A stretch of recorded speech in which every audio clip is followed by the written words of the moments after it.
From Pacifica, this is Democracy Now! Gay and lesbian Americans care deeply about family unity, and we are teaching the rest of the country about the meaning of full equality. The Defense of Marriage Act threatens to tear apart the 7-year marriage of a gay couple in San Francisco. We'll speak with Bradford Wells. He's American. Anthony John Mack, he's Australian, and the primary caretaker of his husband, who has HIV/AIDS. Then we look at Congress's super committee. All 12 members have been chosen. Their job to trim $1.5 trillion from the deficit. We'll speak with Bob Borisage. Then the Republican presidential contender who is not in the Republican debate Thursday night. Father, our heart breaks for America. Republican Governor Rick Perry of Texas is expected to announce he's running for president on Saturday. We'll speak with Forrest Wilder of the Texas Observer about his piece, Rick Perry's Army of God. He talks about how a group of Christian fundamentalists and self-proclaimed prophets have been quietly backing Perry's candidacy. All that and more coming up. Welcome to Democracy Now!, democracynow.org, The War and Peace Report. I'm Amy Goodman. The makeup of the Congressional Super Committee tasked with cutting the deficit has been finalized after House Democratic leader Nancy Pelosi submitted her picks. On Thursday, Pelosi selected Democratic Congressmembers James Clyburn of South Carolina, Chris Van Hollen of Maryland, and Xavier Becerra of California. Speaking at a battery plant in Michigan, President Obama renewed a call for Americans to pressure lawmakers on helping the economy. The only thing keeping us back is our politics. The only thing preventing these bills from being passed is the refusal of some folks in Congress to put country ahead of party. There's some in Congress right now who would rather see their opponents lose than see America win. We'll have more on the economy and the Deficit Super Committee later in the broadcast. Texas Governor Rick Perry has confirmed he'll enter the race for the Republican presidential nomination. Perry is expected to make a formal announcement Saturday. The news comes as the top Republican hopefuls held a televised debate ahead of a straw poll in Iowa. Minnesota Congressmember Michelle Bachmann touted her opposition to the cap-and-trade energy bill, citing her measure targeting energy-smart light bulbs. When it came to cap and trade, I fought it with everything that was in me, including I introduced the Light Bulb Freedom of Choice Act so people could all purchase the light bulb of their choice. I also believe that big government is hurting the United States. We need to have small government. Hours before the debate, Republican frontrunner Mitt Romney drew scrutiny after publicly declaring that corporations are people. In an appearance at the Iowa State Fair, Romney made the assertion in response to crowd members who urged him to back tax hikes on the wealthy in order to fund Social Security and Medicare. For the coming decades, going to be able to balance our budget and not spend more than we take in, we have to make sure that the promises we make in Social Security, Medicaid, and Medicare are promises we can keep. And there are various ways of doing that. One is we could raise taxes on people. That's not the way. Corporations are people, my friend. We can raise taxes on. Of course they are. Everything corporations earn ultimately goes to people. So, where do you think it goes? Whose pockets? Whose pockets? People's pockets. Okay, human beings, my friend. As Romney rejected taxing corporations, new figures were released showing that amidst high unemployment and economic stagnation, the nation's top 500 non-financial companies are sitting on $1.12 trillion in cash and short-term investments. According to the Wall Street Journal, the figure marks a 59% increase from 2008. A former Pennsylvania judge has been sentenced to 28 years in prison for a so-called Kids for Cash scheme, in which he took money in exchange for sending juvenile offenders to for-profit detention centers. Former Luzerne County Judge Mark Ciavarella, Jr., received more than $2.8 million in bribes and kickbacks for putting juveniles into detention centers owned by his friends. Speaking before his sentencing, Ciavarella refused to admit he'd accepted money in return for jailing children. Outside the courtroom, Sandy Fonzo, whose son committed suicide following a lengthy detention ordered by Ciavarella, expressed relief at the sentence. It's an outrage that he still continues, but today he is going to prison for 25, 28 years. He's being taken today, and to me that just means everything. The Pennsylvania Supreme Court has thrown out thousands of juvenile convictions handed down under Ciavarelli's watch. He will now face a number of civil lawsuits from the children he sentenced and their families. A new report from a team of British and Pakistani journalists estimates U.S. drone strikes in Pakistan have killed as many as 775 civilians, including 168 children. Overall, the Bureau of Investigative Journalism reports some 2,292 people have died in the drone attacks since 2004.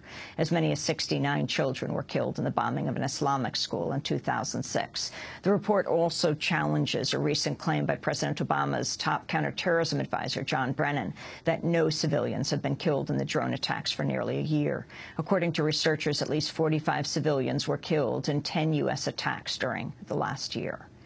Libyan rebels say they've captured several areas of the port city of Brega from the regime of Muammar Gaddafi. Heavy fighting has been underway in Brega, with reports of at least 7 rebels killed.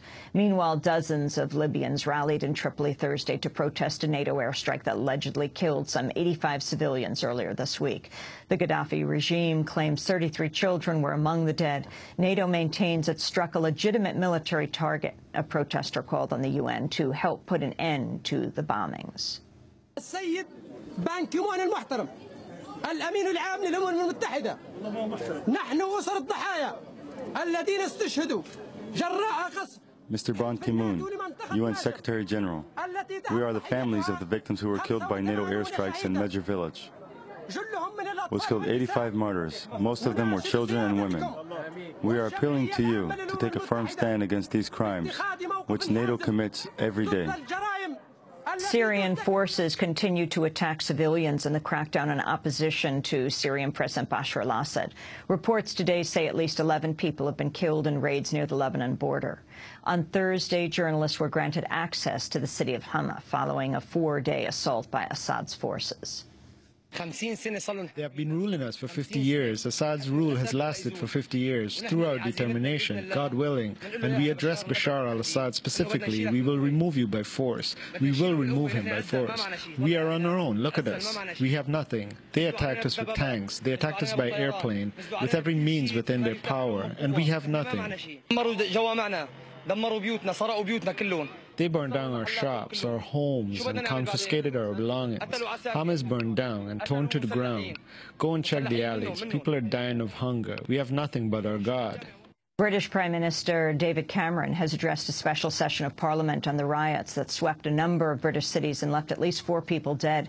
Cameron took aim at critics who've pointed to poverty and racism as major factors behind the unrest. Cameron instead said the problem centers around street gangs, adding the problem is one of, quote, culture, not poverty. In a move that's drawn scrutiny from civil liberties advocates, Cameron also announced the British government will consider imposing curfews and restricting social media websites to prevent future unrest. Everyone watching these horrific actions will be struck by how they were organised via social media. Free flow of information can be used for good, but it can also be used for ill. So we are working with the police, the intelligence services and industry to look at whether it would be right to stop people communicating via these websites and services when we know they are plotting violence, disorder and criminality. The Obama administration's pledged an additional $17 million for relief efforts in the famine-stricken Horn of Africa. Secretary of State Hillary Clinton announced the new funding.